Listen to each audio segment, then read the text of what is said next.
오늘 우리에게 주신 하나님의 말씀 보겠습니다. 구약성경 창세기 12장 1절에서 4절에 있는 말씀입니다. 창세기 12장 1절에서 4절에 있는 말씀, 저와 여러분이 한 절씩 교독하도록 하겠습니다. 여호와께서 아브라함에게 이르시되 너는 너의 고향과 친척과 아버지의 집을 떠나 내가 내게 보여줄 땅으로 가라. 내가 큰 민족을 이루고 내게 복을 주어 내 이름을 창대하게 하리니 너는 복이 될지라. 너를 축복하는 자에게는 내가 복을 내리고 너를 저주하는 자에게는 내가 저주하리니 땅의 모든 족속이 너로 말미암아 복을 얻을 것이라 하신지라. 이에 아브라함이 여호와의 말씀을 따라갔고 롯도 그와 함께 갔으며 아브라함이 가나안을 떠날 때에 75세였더라. 아멘. 우리가 인생을 살아갈 때 누군가 가이드해 주는 사람이 있다면, 특별히 나에 대해서 잘 알고 있는 누군가가 가이드를 잘 해준다면 어쩌면 훨씬 더 나은 인생이 되지 않을까요? 어떤 사람은 그 가이드가 부모일 수도 있고요, 스승일 수도 있을 거예요. 아니면 좋은 책일 수도 있습니다. 어쨌든 우리는 이 가이드의 이 역량만큼 알게 되고 경험하게 되어 있다는 것이죠. 그런데 여러분, 성경을 보면 하나님에 대하여 어떻게 설명하고 있냐면요, 성경의 곳곳에서 하나님은 우리의 인도자라고 얘기합니다. 우리를 인도하시는 분이라는 거예요. 우리의 가이드라는 거예요. 창세기를 열어도 출애굽기를 봐도 계속해서 말씀하시는 것은 여호와께서 혹은 하나님께서 그 백성을 인도하신다, 우리를 인도하신다라고 기록하고 있습니다. 그 중에 시편 48편 14절은 이렇게 기록되어 있습니다. 이 하나님은 영원히 우리 하나님이시니 그가 우리를 죽을 때까지 인도하시리로다. 하나님은 어떤 분이신가 하면요, 우리를 죽을 때까지 인도하시는 분이라는 거예요. 시편 23편 1절에도 여호와는 나의 목자시니 내게 부족함이 없으리로다 라고 시편 기자는 고백하지 않았습니까? 여기에서 이 목자라는 단어의 가장 중요한 의미는 인도한다, 인도하신다는 거예요. 인도하신다. 어디로 가야 좋은 꼴을 먹을 수 있을지, 어느 곳이 보다 안전한 이 장소일지 그것으로 인도하시는 분, 그분이 바로 우리의 하나님이라는 거예요. 시편 107편 30절에도 보면 여호와께서 그들이 바라는 항구로 인도하시리로다 라고 말씀합니다. 그들이 바라는 항구로 인도하신다고 말씀합니다. 그렇다면 하나님의 인도하심을 받는 사람들, 그 사람의 길은 어떤 것일까요? 오늘 본문은 아브라함의 이야기입니다. 아브라함이 되기 전 아브라함의 이야기인데요, 아브라함의 이야기는 하나님의 인도하심을 받으면 그것이 복이 될 것이다 라고 하는 이야기가 들어 있습니다. 오늘 우리가 읽었던 것처럼 하나님께서 아브라함에게 고향과 친척과 아버지의 집을 떠나서 내가 너에게 보여줄 땅으로 가게 되면, 다시 말해서 하나님의 인도하심을 받게 되면 내가 너로 큰 민족을 이루게 하고 너를 복되게 할 것이다. 너의 이름이 창대하게 되며 마침내 만민의 복이 될 것이라고 말씀합니다. 그래요. 하나님을 믿으면 복된 인생이 될 것이라고 하는 것을 믿는 믿음, 그것이 없이는 하나님을 내 인생의 이 가이드로 맞이할 수가 없는 것이죠.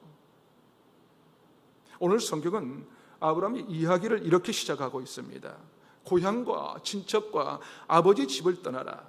그리고 내가 너에게 보여줄 그 땅으로 가라는 거예요. 이런 하나님의 명령에 대하여 아브라함이 어떻게 응답했는지 4절은 이렇게 기록하고 있습니다. 4절을 함께 읽어볼까요? 시작. 이에 아브라함이 여호와의 말씀을 따라갔고, 거기까지요. 자, 여러분, 그렇게 따라갈 수 있으려면 하나님께서 우리의 삶의 인도자가 되시다는 것이 얼마나 좋은지를 신뢰하지 않고서는 따라갈 수가 없는 것이죠. 그런 확신이 없으면 아무리 하나님께서 우리를 인도해 주신다고 해도 우리는 갈 수 없을 것입니다. 그래서 가지 않으려고 할 것입니다. 그래서 이 믿음의 삶이란 하나님의 말씀대로 따라가 보는 것입니다. 그분이 인도하시는 그 길은 결국 복된 길이라는 것을 아는 거예요. 이것을 믿을 때 우리가 그분의 인도하심을 받는 것이 얼마나 좋은 것인지를 깨닫게 되는 것입니다. 그래서 마침내 큰 민족을 이루고 그 이름이 창대하게 될 뿐만 아니라 다른 모든 민족들이 너로 인하여 복을 받게 될 것이라는 거예요. 그런 약속이 우리에게 믿어져야 한다는 것이죠. 결국 믿음의 삶을 사는 자의 핵심은 믿음이지 않습니까? 믿음 없이 어찌 믿음의 삶이라고 하겠는가 하는 것이죠. 그것이 없다면 그냥 살다가 가는 것이죠. 잠시 있다가 또 나가는 거예요. 그러기에 우리에게 중요한 것은 믿음을 가지고 살아가는 거예요. 믿음을 가지고 살아가는 것. 특별히 하나님의 말씀을 따라가면 우리의 삶은 복된 인생의 주인공이 될 것이라는 이 확신이 있어야 합니다. 다시 말해서 약속의 말씀에 대한 이 확신을 가지고 그분의 인도하심을 받는 것이 최고의 인생이 될 것을 믿는 것이지요. 여행할 때 좋은 가이드를 만나면 좋은 경험을 하는 것과 같이 내 인생의 인도자 되시는 하나님을 만나 최고의 인생이 된다면 그것이 바로 믿음의 삶이라는 거예요. 자, 그렇다면 우리가 아브라함을 통해 배워야 할 믿음의 삶의 팁은 무엇일까요? 다시 말해서 우리가 하나님의 인도함을 받는 믿음의 삶을 살아갈 때 필요한 것은 무엇일까요? 오늘 보면 창세기 12장 1절을 함께 읽어보겠습니다. 시작. 여호와께서 아브라함에게 이르시되 너는 너의 고향과 친척과 아버지의 집을 떠나 내가 보여줄 땅으로 가라. 첫 번째로 떠나야 한다는 것입니다. 떠나야 한다. 다시 말해서 믿음의 삶에서 가장 중요한 것은 떠나는 훈련을 하는 거예요. 떠나는 훈련. 자꾸 떠나는 것입니다. 고향을 떠나고요, 친척을 떠나고요, 그리고 아버지의 집까지 떠나는 거예요. 떠나는 훈련을 하는 것이 믿음의 삶의 핵심입니다. 그런데 우리는 어떻습니까? 어디든 소속되어 있어야 안정감을 얻습니다. 어딘가에 소속되어 있어야 하는 거예요. 그래서 자꾸 그룹을 만들어요. 그렇죠? 어딘가에 자꾸 속하고 싶은 거예요. 그래서 향후에도 만들고 동창회도 만들고 동회도 만들고 그러지 않습니까? 왜입니까? 왜 만듭니까? 소속되어 있다는 것이 얼마나 우리에게 안정감을 주는지 알기 때문이죠. 그런데 오늘 성경은 그런 것들로부터 떠나는 훈련을 하라는 거예요. 떠나는 훈련을 하는 거예요. 여러분을 지지해주는 그룹으로부터 떠나는 훈련을 해보라는 거예요. 나와 같은 지역 방언을 쓰면서 거기만 가면 왠지 마음이 편한 그것을 떠나보라는 거예요. 우리는 알게 모르게 내가 속한 직장이 중요한 소속처라고 생각합니다. 그래서 거기에 있으면 왠지 자신감이 생기고요, 직장을 잃어버리면 어쩔 줄 몰라 하는 거예요. 돈도 마찬가지예요. 우리는 돈에 매여 있으려고 합니다. 그래서 그것이 사라지고 나면 내 인생이 가치가 없는 것 같아요. 명예도 마찬가지예요. 무슨 명예를 가지고 있을 때는 나도 괜찮은 사람이라고 생각하고 안정감을 누리는 거예요. 그러나 성경은 그런 것들부터 떠나라는 거예요. 떠나라는 거예요. 그런 것들부터 자유하라는 것이지요. 그러다 보니까 우리는 이 믿음의 삶을 살아간다고 하면서도 세상에 자꾸 속하고 싶은 거예요. 우리는 사실 세상에 살고 있지만 세상에 속한 사람이 아닌데 계속해서 이 세상과 관련한 것에 소속되어 싶어 하는 것입니다. 세상에 속한 것들로부터 안정감을 얻으려고 하는 거예요. 그런데 성경은요, 그것들로부터 떠나지 못하면 하나님의 인도하심을 받는 믿음의 삶을 살아가는 자가 아니라고 말씀하는 거예요. 팀 켈러라고 하는 목사님이 이런 말씀을 했습니다. 일이라든지 일의 성공이라는 것을 당신의 삶의 근원으로 삼고 산다면 그것은 여러분을 무너뜨리게 하고 말 것이다. 무슨 말일까요? 이래 성경에 대해서 자신의 삶을 걸어놓고 살면, 성공하면 내가 성공했다는 사실 때문에 그것이 내 머리에 가득 차서 내 인생을 오히려 무너뜨린다는 것입니다. 교만해진다는 거예요. 반대로 성공의 목숨을 걸었는데 실패하게 되면 나는 실패한 인생으로 생각한다는 거예요. 그래서 자존심이 무너지고 자존감이 떨어집니다. 어디를 가든지 떳떳하지 못한 인생인 것처럼 생각한다는 거예요. 그래서 일의 성공에 인생을 걸고 살면 안 된다는 것이죠. 계속해서 팀 켈러 목사님은 이렇게 얘기합니다.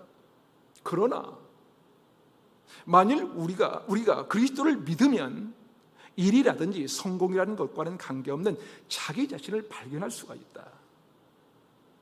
여러분, 우리가 늘 성공만 할 수 있습니까? 그러나요? 항상 돈을 많이 벌 수 있어요? 늘 건강할 수 있습니까? 아니에요. 늘 관계가 좋을 수가 있나요? 아니에요. 그럴 수가 없어요.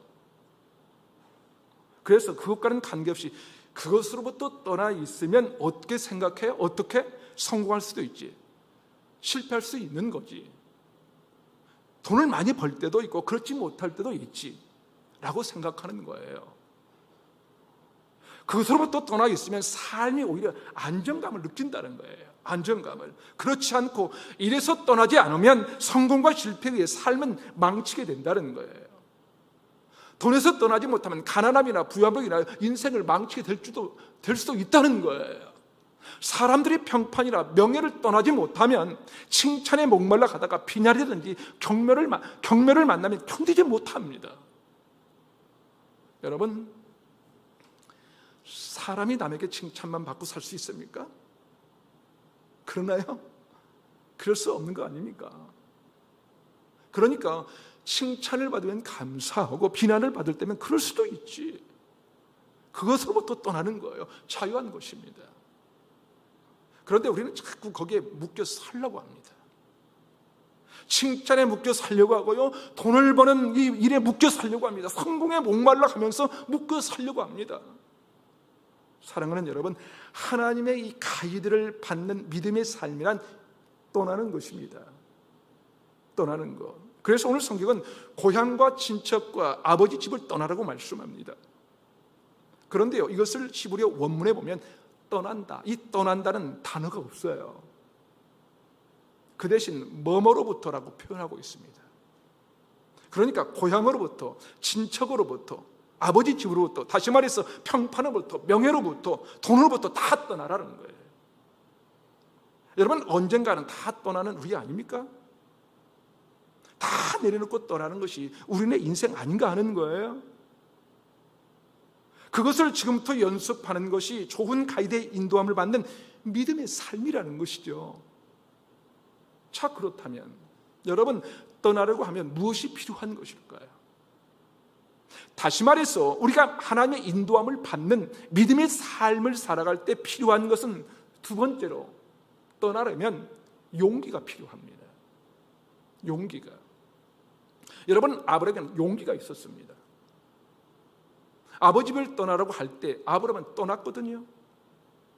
하나님은 어떤 사람을 쓰시냐면요, 용기 있는 사람을 쓰십니다. 다시 말해서 하나님은 용기 있는 사람을 통해서 하나님의 역사를 훨씬 더 잘 이룰 수 있다는 거예요. 그렇습니다. 용기 없는 자가 이룰 수 있는 것은 없습니다. 왜요? 떠나라고 했는데 두려워서 못 가는 거예요. 그러면 하나님께서 인도하시는 복을 경험할 수가 없거든요. 그래서 고린도전서 16장 13절은 이렇게 말씀합니다. 깨어 믿음에 굳게 서서 남자답게 강건하라. 여기에 남자답게 강건하다, 이 단어의 의미는 용기 있고 힘있게 행동한다는 뜻입니다. 물론 여기에 이 남자란 남자만을 의미하는 것이 아니에요. 그렇습니다. 떠나면 용기가 필요합니다. 남에게 경멸, 멸시, 이 비난을 받을 때에도 흔들리지 않고 견고하게 서 있으려면 용기가 필요합니다. 용기가 있어야 된다는 거예요. 뿐만 아니라 다른 사람의 칭찬에도 교만해지지 않고 크게 흔들리지 않으면 용기가 필요합니다. 여러분, 칭찬 듣는다고 마냥 좋기만 할까요? 그렇나요? 아니에요. 칭찬이 언제 비난으로 바뀔지 모르는 것입니다. 그러게 여러분, 비난을 들어도 칭찬을 받아도 그것으로부터 자유롭게 떠나시기를 바랍니다. 주님도 그러셨어요. 주님도 때로는 경멸을 받으셨고요, 때로는 높임을 받기도 하셨습니다. 우리도 때로 비난을 받을 수도 있고요, 때로는 칭찬을 받을 수도 있는 것입니다. 그런 것들로부터 자유한 것이 바로 떠나는 것입니다. 떠나는 대신 가장 중요한 것, 그것은 하나님과 함께 있는 거예요. 하나님과 함께 있는 것, 그것이 바로 좋은 이 가이드의 인도함을 받는 믿음의 삶입니다. 그리고 떠난다, 이 떠난다는 단어에는 또 다른 의미가 있는데요, 그것은 새로운 것에 눈을 뜨는 것입니다. 뭔가에 익숙해지려고만 하지 말고 늘 새로운 것에 눈을 뜨는 거예요. 익숙함에 물들지 말고 환경이 새롭게 바뀌는 것에 대해서 늘 개방해야 한다는 거예요. 그런데 우리는 어떻습니까? 찬송을 불러도 익숙한 찬송을 부르면 은혜가 되고요, 낯선 찬송을 부르면 은혜가 안 돼요. 여러분, 그것에서 떠나셔야 합니다. 익숙하지 않아도 괜찮아요. 멜로디가 익숙하지 않으면 가사를 깊이 묵상해 보세요. 한번 가사마다 얼마나 은혜가 되는지 모릅니다. 어쩌면 나를 대변해 주는 것 같기도 하고요, 내 마음을 그대로 표현해 주는 찬양이 얼마나 많은지 몰라요. 그런데 우리는 새로운 것들을 회피하려는 경향이 있어요. 여러분, 어떤 사람과 관계가 좋았어요? 그런데 갑자기 관계가 껄끄러워졌어요. 그럴 때 어떻게 해야 할까요? 어떻게 해야 돼요? 관계가 틀어질 수 있구나, 마음을 열어 놓으라는 거예요. 거기에 대해서 자연스럽게 생각하라는 거예요. 그것을 이상하게 생각하시면 안 된다는 것입니다. 오늘 아브라함이 그랬어요. 한 번도 가보지 못한 땅으로 가라는 거예요. 더구나 오늘 말씀해 보니까 보여줄 땅이라고 표현하고 있습니다. 보여줄 땅. 그러니까 아직 보여주지도 않는 땅이라는 것이죠. 다 새로운 것입니다. 그렇습니다. 여러분, 우리는 새로운 것에 대해 개방해야 합니다. 여러분, 혹시라도 자식이 잘 성장하다가 속 썩일 때가 있었습니까? 있었지요. 그때 여러분 어떠셨어요? 그 새로운 것을 받아들이셨나요? 여러분, 그때도 새로운 것을 받아들이셔야 한다는 거예요. 그럴 수도 있구나, 그럴 수도 있구나. 이것이 떠나는 훈련이라는 거예요. 요즘 노인 인구가 많아지다 보니까 치매가 사회적인 문제가 되었습니다. 그래서 우리나라에서도 이 복지 정책에서 이 치매에 대하여 의료보험 혜택을 주기도 하고 많은 관심을 가지고 있는데요, 여러분, 치매가 뭐냐면요, 인지 능력이 상실되는 거예요. 그런데 이 과학자들이 의하면 나이 40이 지나면 그때부터 이미 치매 현상이 시작된다고 합니다. 여러분 중에 나이 40이 지나셨습니까? 그러면 거의 치매라고 보면 된다는 거예요. 진행이 된다는 거예요. 그런데 이런 것을 가지고 치매라고 생각하면 안 된다는 거예요. 그게 뭐냐면, 예를 들어서 열쇠를 어디 놔뒀어요, 자동차 키를. 그런데 아침에 나가면서 찾으니까 못 찾겠어요. 열쇠를 어디에 놔뒀지? 이것은 치매가 아니라는 거예요. 단순 기억 상실이라는 것이죠. 쓰고 있던 안경을 벗어났어요.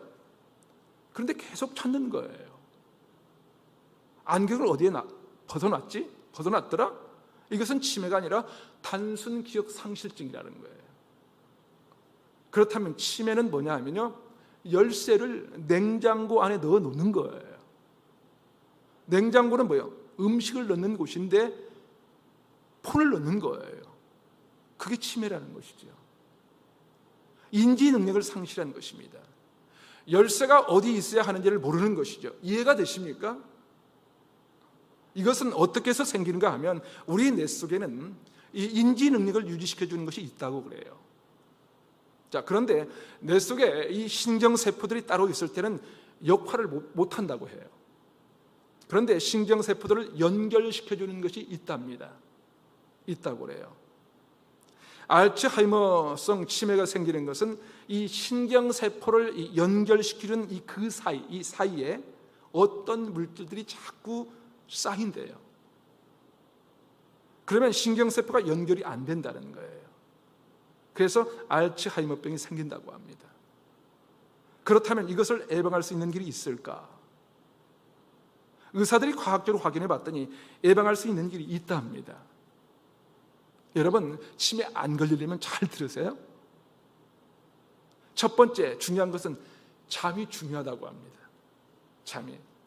잠을 못 자면 인식 능력이 떨어지고 인지 능력이 떨어진다는 거예요.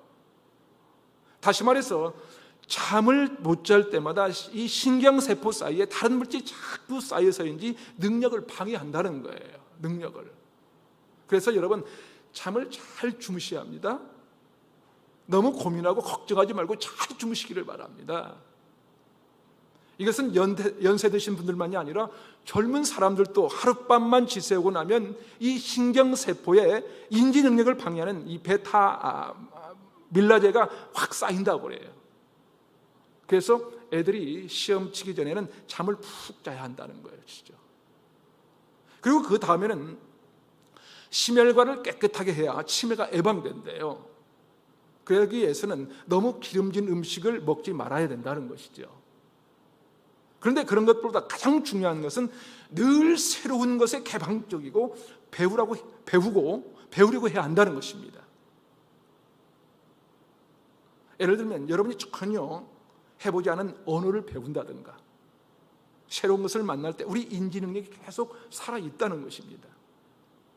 그래서 우리가 찬양을 불러도요, 들어보지 못한 것, 지금까지 한 번도 불러보지 못한 것, 그런 새로운 것을 해봐야 한다는 거예요. 그래서 제가 계속 여러분들 모르는 찬양을 하고 있습니다. 물론 익숙한 찬송도 부르고 낯설은 새로운 찬양곡도 불러보는 것이죠. 그렇게 새로운 것들을 거부하지 않고 맞이하는 거예요. 소리를 들을 때도 늘 같은 소리가 아니라 다른 소리를 들어보는 거예요.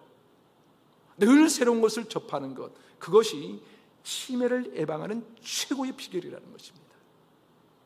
오늘 하나님께서 그렇게 말씀하십니다. 너는 고향과 친척 아비집을 떠나 내가 보여줄 땅으로 가라. 무슨 말이에요? 새로운 곳에 떠나라는 것입니다. 새로운 곳으로. 간절히 바라기는 저와 여러분이 늘 새로운 것에 두려워하는 것이 아니라 도전하고 자연스러워지기를 바랍니다. 제가 좋아하는 찬양곡 중에 이런 찬양이 있습니다. 살아계신 성령님, 날 붙으소서. 살아계신 성령님, 날 살피소서. 채우소서. 성령 하나님, 새롭게 하소서. 여러분, 성령 하나님은요, 우리를 늘 새롭게 하시기를 원하십니다. 그래서 누구든지 그리스도 예수 안에 있으면 새로운 피조물이라고 말씀합니다. 믿음의 삶은 어제와 다른 또 다른 새로움이 있는 거예요. 새로움이 있는 것.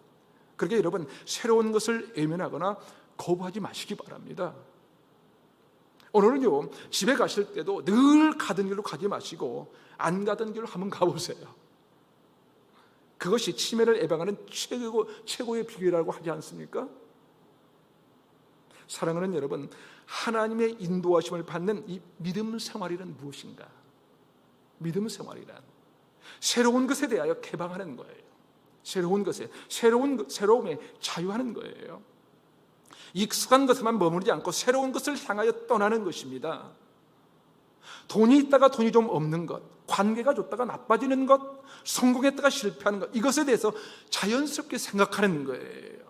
이것이 바로 믿음의 삶에 있어서 필요한 중요한 것입니다. 그렇게 믿음의 삶을 살아갈 때 그 새로운 것을 통하여 하나님은 우리의 인생을 더욱 놀랍게 인도해 주실 것입니다. 여러분, 무지개를 보셨습니까? 그 아름다운 무지개는 언제 뜨는 것이죠? 언제 떠요? 장대비가 쏟아지고 난 다음에 날이 확 깨이면 그때 피는 무지개가 훨씬 더 선명하고 아름답습니다. 비가 추적추적 내리다가 말다 하는 날은 무지개가 잘 안 떠요. 그런데 비가 폭우로 쏟아지고 탁 개이고 나면 무지개는 뭐야? 무지개 그 쫙 펼치는 것을 보지 않았습니까? 그렇게 여러분, 우리 인생의 비가 쏟아질 때 그 비를 거부하지 마세요. 비가 오면 그냥 맞는 거예요. 조금 지나고 그 장대비가 그치면 찬란한 무지개가 비치거든요. 그런데 우리는 쏟아지는 비를 못 견뎌합니다. 왜 이렇게 우리 집안에는 폭우가 쏟아지는 거야? 왜 우리 집안에는 이런 고통스러운 눈물의 비가 쏟아지는 거냐고. 여러분, 그런 생각하지 마시기를 바랍니다. 그것을 새롭게 받아들이세요. 그러면 그 폭우가 지나가고 난 다음 활짝 핀 무지개를 펼쳐주실 것입니다. 오늘 아브라함이 그랬어요. 너는 너의 고향과 친척과 아버지 집을 떠나라. 그리고 내가 인도하는 그곳으로 가거라. 그러면 네가 큰 민족을 이루겠고 네 이름과 명성이 창대해질 것이다. 그리고 모든 민족이 너로 인하여 복을 누리게 될 것이다. 아브라함은 그 말씀에 즉각 반응하며 나갔어요. 그리고 약속된 축복을 누리는 삶을 살았습니다. 사랑하는 여러분, 우리도 새로운 것에 대해서 두려워하지 않기를 주님의 이름으로 축복합니다. 마지막으로 우리가 아브라함을 통해서 배울 수 있는 믿음의 삶에 필요한 것은 무엇일까요? 그것은 하나님이 준비하신 것을 확신하며 나가야 합니다. 오늘 본문 1절에서 하나님은 아브라함에게 말씀합니다. 너는 너의 고향과 친척과 아버지의 집을 떠나 내가 내게 보여줄 땅으로 가라. 보여줄 땅, 이 보여줄 땅이란 어떤 의미냐면 아직 보지 못한 땅입니다. 아직까지 경험해 보지 못했어요. 아직 보여진 땅이 아니에요. 미지의 땅입니다. 앞으로 어떤 것이 전개될지 모르는 거예요. 다시 말해서 하나님께서 준비하신 땅으로 가라는 거예요. 우리는 아직 보지 못했지만 하나님이 준비하고 계신다는 거예요. 그러니까 우리가 어떤 새로운 것을 경험해도 어떤 곳으로 갈지라도 거부하거나 두려워하지 말라는 것입니다. 두려워하지 말라. 왜요? 하나님이 폭우 뒤에 펼칠 무지개를 준비하고 계시거든요. 보여줄 땅의 두 번째 뜻은요, 관심을 가지고 있다는 뜻입니다. 관심을 가지고 있다. 하나님은 이미 우리가 이뤄야 할 땅, 이 도착해야 할 땅, 가야 할 그 땅에 관심을 쏟고 있다는 거예요. 왜냐하면 예수 믿는 우리가 가야 할 땅이기 때문입니다. 하나님께서 관심을 갖고 계신다는 것입니다. 그러게 여러분, 우리가 인생의 폭우를 만날지라도 하나님은 이 폭우 뒤에 더 찬란한 무지개를 예비하고 계십니다. 하나님께서 아브라함에게 원하셨던 것이 바로 이것이 아닐까요? 폭우도 말씀 따라 그것을 잘 받으면, 말씀 따라 비를 맞으면 그 폭우가 훨씬 더 빛나는 무지개가 될 것을 믿고 나가는 거예요. 그러기에 아브라함이 여호와의 말씀을 따라갔다는 것은 너무도 중요한 것입니다.